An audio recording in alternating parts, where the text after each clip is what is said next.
Hey everyone! I hope your first few days of the semester are going well. I wanted to take just a few moments to quickly show you around our virtual classroom on Brightspace so you have a better idea of where to find things for our course. So here's the overview page for our Brightspace class. And a few things might look a little bit different on my screen than yours because I have the faculty version of our classroom. For this tour, I do have it switched so I can view it as a student, but there are still some things that for whatever reason look completely different on my account, so bear with me here. So along the top here, you can see some tabs for course content, announcements, grades, Zoom, class progress, calendar, groups, and assignments. We'll come back to content in a moment since that's going to take a little bit longer to go through. So let's start off with the announcements. And this tab contains any class announcements that I send out to the class. So if you can't find an email that I sent you, it will be posted here as well. Zoom is a relatively new tab to have along the top. So if you've used Brightspace before and you're not familiar with this one, it's because we just added it. So this links you to Zoom, which on my screen at least just brings up a warning that my faculty email address is invalid, which is interesting, so I will have to look into that for you. But we can use Zoom to communicate with one another, just we won't be using it through Brightspace for now. And the Grades tab contains your gradebook, and you can keep track of your grades here. Now, to be totally honest, I have no idea what class progress looks like for students because it just doesn't work for me on Student View. If someone wants to share a screenshot with me of what this looks for you folks, that would be really nice. But on my version, it's a space where I can check to see things like, are you actually logging into the course? What discussion posts you've looked at? Summary of your posts and your assignments. So it's kind of a hub for me to check on how you're all participating in the class. And the calendar is a place where I can input all the due dates for assignments. I'm still kind of tinkering around with this because I have had issues with this in the past where Brightspace would lock students out of submitting things past the due date and time, even if I told them they could post it after the due date. So I'm going to be playing around with that and looking into it for you. So stay tuned. And in the group section, you'll be able to see your MLC group members once we have this all sorted out over the weekend. And the assignment tab has links to the submission portals for each of your assignments, as well as a summary of your completion status, scores, evaluation status, and the due dates, which, as I said, I'm still playing around with in the calendar right now. So for the due dates, please do refer to your syllabus. And so now we're going to be making our way down the sidebar on the left, and this is where all the fun stuff for our course is located. So the overview page is what I was using as our welcome page and to post content prior to the course actually starting. So here you can see a picture of me and my Bitmoji, which appears all over our virtual classroom. I've also posted here a welcome video, a link to the Getting to Know You survey, which you can still fill out if you haven't yet, and information about our course textbook, Engaging Minds. And at the bottom, there's also a copy of our course schedule. And then next, there's a page for bookmark topics. To be honest, I don't totally know what this is, and I haven't used it before, but maybe this semester will be the semester when I figure it out. Course schedule, like the calendar, shows things like our deadlines. And the table of contents shows everything that's listed below it. I personally find the table of contents section to be really overwhelming and really difficult to navigate, so I personally don't use this one when I'm playing around on Brightspace, but if it works well for you, it's there. The next tab contains our syllabus, which I have updated, so it includes all of our assessment tools for this course now. And then I have a virtual office space where you can learn a little bit more about me, like how to contact me, and there's a link to a Google Doc called Ask Me a Question.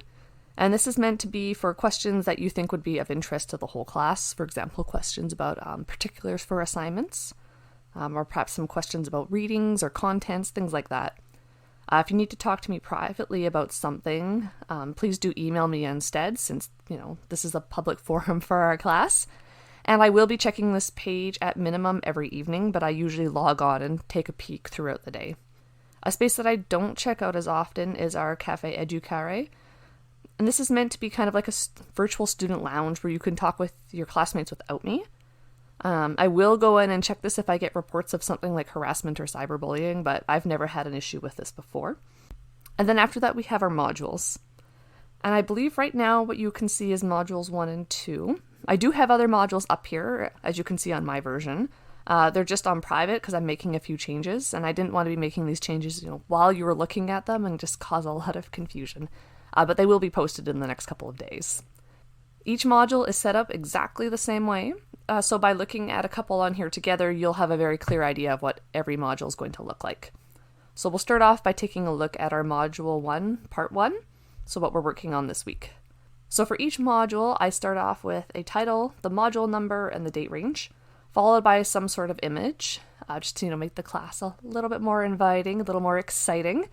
And then I have a brief introductory paragraph, briefly outlining our goal or goals for the week, and the main topics that we're going to be covering in that module. Followed by that, there are the same sections. We always start off with a Motivation Monday, followed by readings and reflections, presentations, and an activity. And for all modules except week 1, we have an additional resources section, which I'll show you in a moment. So Motivation Monday is a section where I post an optional activity to get you excited for that module. This consists of a video along with some questions for reflection. Now these activities are optional. You don't need to submit anything to me. You don't even need to do them. But they are kind of fun ways to get you in the mindset for that module. And they could also serve as nice icebreakers for you and your MLC groups, especially when you're first kind of getting to know each other. For any videos I share that are not closed captioned by the person who published it, I do include transcripts that I wrote out below.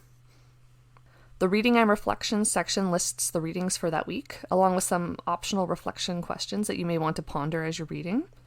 I sometimes also list some supplementary resources here for you if you want to learn more about that module.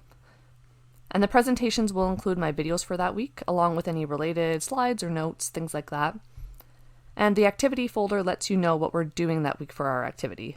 So for this week, it's introductions, and next week you'll be creating mind maps about the readings to share with your group. And then for the MLC modules, it just merely states that it's an MLC week, and it reminds you to update your portfolio. And additional resources contains a link to a Google Doc with some additional resources related to the module. As some of you may have noticed, Engaging Minds doesn't have traditional references like you would normally see in a textbook, which the authors do address in the book. But I do find, as much as I like this book, the lack of traditional references can be a little frustrating when you're new to the field and you're trying to identify good sources. So for example, it took me a while to figure out where Vygotsky's zone of proximal development actually is talked about. So hopefully this will be a helpful resource for you. I also encourage you all to post things in these documents as well. I have opened it up so you are all editors on these.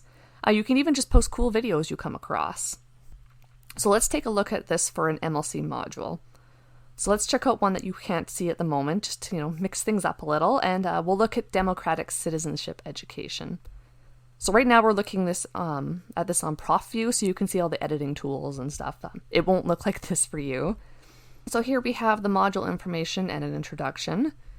And for this Motivation Monday, we're watching a clip from Mohawk Girls, and we have some reflection questions. And you can see down below here is the transcript for this video, since it doesn't include closed captioning.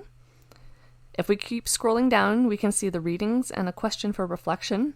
I might add a couple more for this one, I haven't decided yet, along with some additional videos that might be helpful.